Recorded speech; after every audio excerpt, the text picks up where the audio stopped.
people ask me to describe my dad, the first word that comes to mind is honor. He's such a man of honor. I mean, just a great man. He's 66 years old and he still says, yes, ma'am, no, sir, to, people out of a sign of respect. Everybody that I meet, I mean, they say how honorable, how great of a man he is. And I'm so glad and so blessed that I got to experience that on a deeper level my whole life. It really made me the man I am today. He's a man that you can trust your life with. Growing up, I just knew my dad had superpowers. He used to work the night shift at the hospital, and I always thought he was going out to be Batman at night.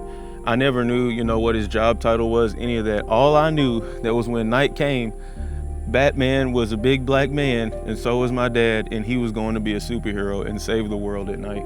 He just has a way of making people laugh, of lightening a room up. I've seen this man preach funerals.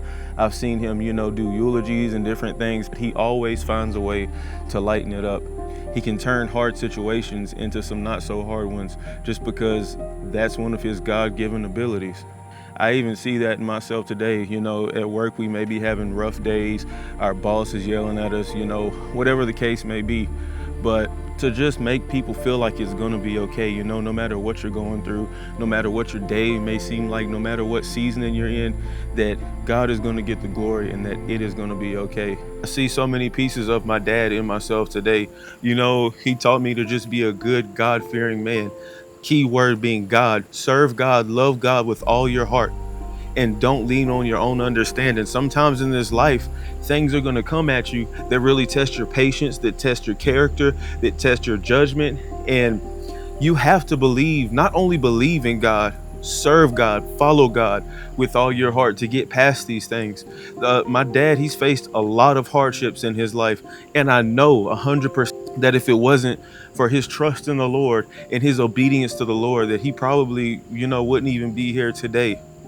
His love for God, his love to serve, his passion for doing the things of the Lord. I mean, you talk about can tear a stage up with singing, can tear a pulpit up with preaching, just him training me up in the way that I should go. I'm older and I haven't departed from it. He always, no matter what circumstance happened in life, son, follow God, love God with all your heart, and everything else will come. So I wouldn't even be who I was today if it wasn't for him teaching me that, because God is the way, God is the truth, God is the light.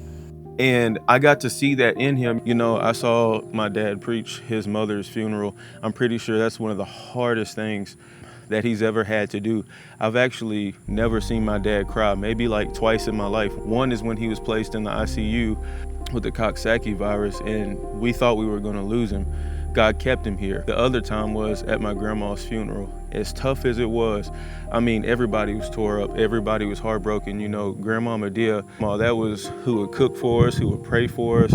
My dad said he would even go in the kitchen when he was younger, and she's washing dishes and soap suds flying everywhere because she's praising the Lord. To see him preach her eulogy like he did with so much grace, with so much enthusiasm, I mean, you could tell that the Lord was really on him. And even then, in one of the toughest moments of his life, he made the whole room laugh.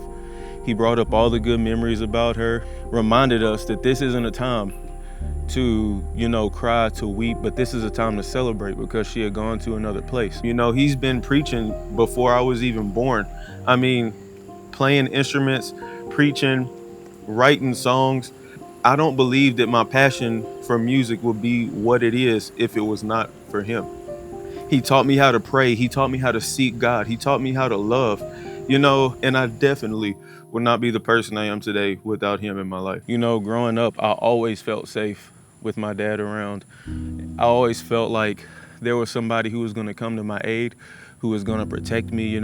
I wasn't worried about bad guys breaking in the house. Why? Because I knew my dad was there to handle it. I'll never forget, there was a time when I was a kid and I was riding my bike probably a little further from the house than I should have been. And, this guy, he was like, "Hey kid, that's my bike." and he was gonna try to take the bike from me, but you know, I knew it was like, crap, I'm in trouble. I pedaled home as fast as I could, and when I got there, I remember my dad coming outside with his coffee mug in his hand. He always got a coffee mug in his hand. He literally walked around that block and looked for that man, and you know, that's just the way that my dad is. There's no mountain high enough, no valley low enough. There's no door that he wouldn't kick down to protect his family. And that's something that I'm so glad he passed down to me, that I've inherited, and that he really instilled in me, that family, you know, is all you have. So you give your life to protect them. And that's a lesson that a lot of men these days don't learn, you know, but I'm so grateful that I had him in my life to teach me how to be a man of faith, a man of God, a man of honor, and a man that would lay his life down to protect his family.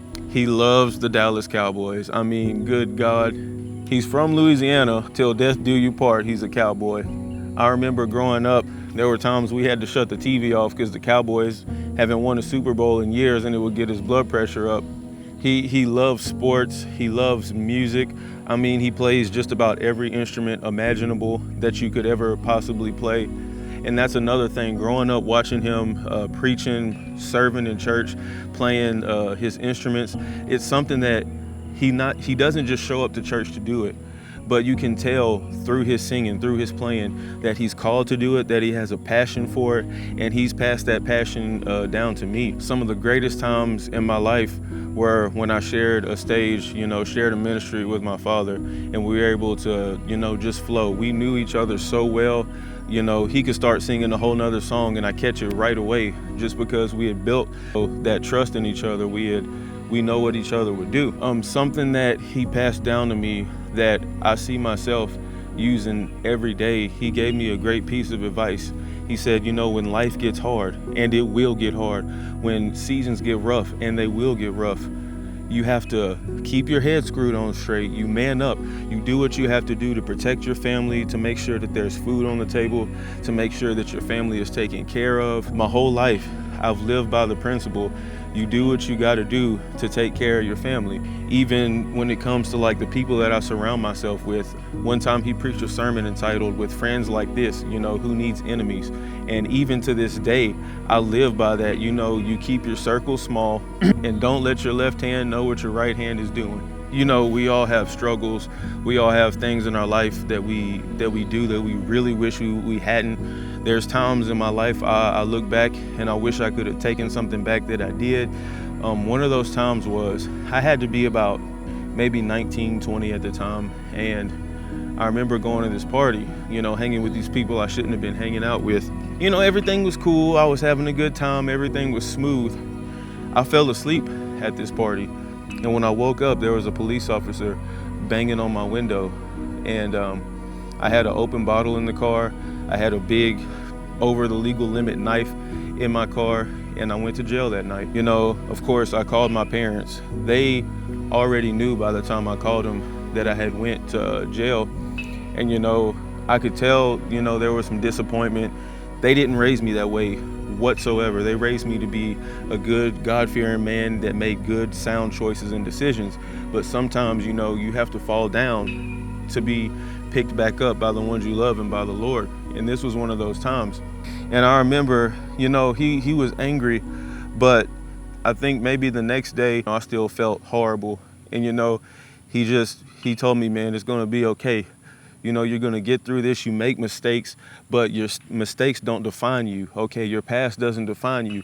If something bad happens to you, if you go through a rough patch, you learn from it and then you move on and you don't do it anymore. And just that time in my life, him being there for me, him letting me know that, you know, you're in a storm. This is going to be a long season. You're going to have to go through the classes. You're going to have to do the drug test. You're going to have to do this and that.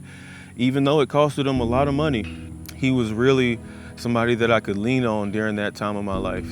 I mean, I'll never overlook every sacrifice that he ever made, you know, for me and my family. Probably don't even know the half of the sacrifices that he made for us, but I know when was really little, when I was a baby. We didn't have much money, but I always had food on the table. I always had a roof over my head. I didn't know that we didn't have much money in the bank account. He dealt with things behind the scenes so that I could have a great quality of life. I had an amazing childhood.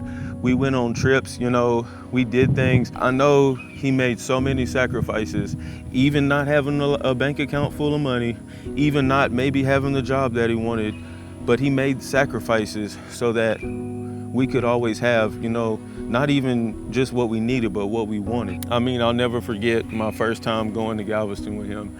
I got on the ferry. I had to be like maybe 5, 6, who knows, a long time ago. I can remember the salty smell in the air, the smell of the sea, the smell of the fish. I can remember us taking, our stale bread and feeding it to the seagulls. And I remember playing putt-putt golf, in Galveston and going to the beach. My dad, you ain't gonna get him in no pool. You're not gonna get him in no ocean. You're not gonna get him in no water, okay? But still, we would have such a blast. We had to take trips to Texas Children's Hospital and this doctor's appointment and that doctor's appointment.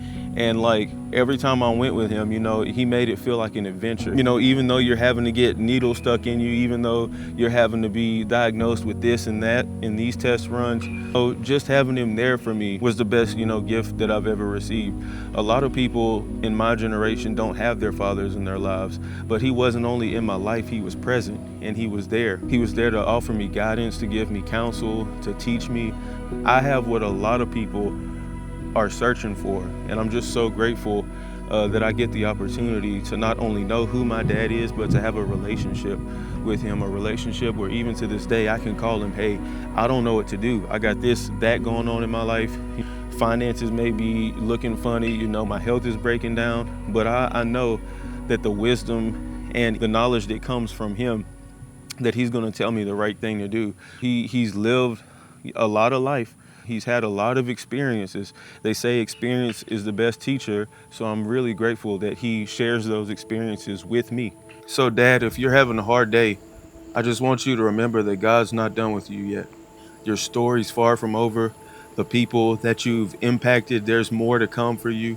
Everything that God has brought you through, every trial, every situation, every tribulation, it was by his design. I want you to know that you still have purpose. Never let your passion for life, for doing the will of God, burn out. He's a God that said he would never leave you nor forsake you. So no matter what season you find yourself in, no matter if it's a hard or stressful day, you remember that God is not done with you and that he has not left you.